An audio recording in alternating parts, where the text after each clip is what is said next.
All right, let's go and grab the photo that we want to use for Content Box 2.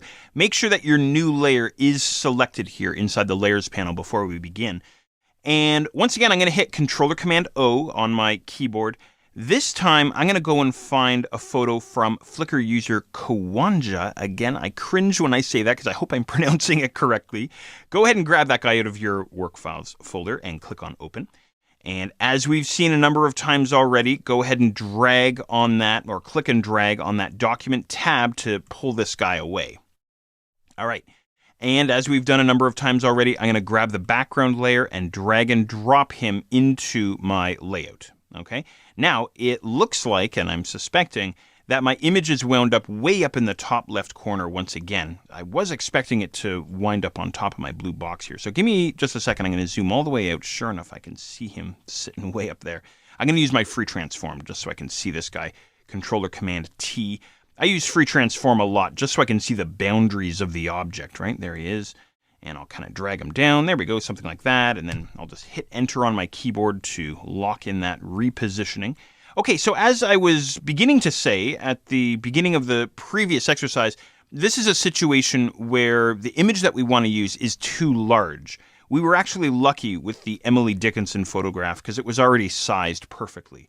As a matter of fact, I did that for us. So I sized it perfectly before we brought it in. Now we have a situation where the photo isn't sized correctly, okay? But the photograph there is residing on top of the object that we want to use as our cookie cutter. Remember this? So what I'm going to do is I'm going to hold down Alt or Option and bring my cursor between layer 1 and layer 2.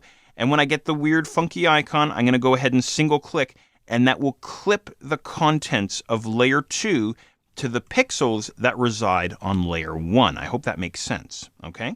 Now, once again, if you want, you can grab your photo, which is on layer 2. Really, we should rename these guys, but in any regard, I'm going to grab the layer that contains the photo, free transform, Controller-Command-T, and then what I'll do is I'll simply scale down and perhaps reposition this photo just a little bit until it's sitting perhaps a little bit more nicely so I can see a little bit more of the contents there. Maybe something like that. Okay, looks kind of creepy, doesn't it?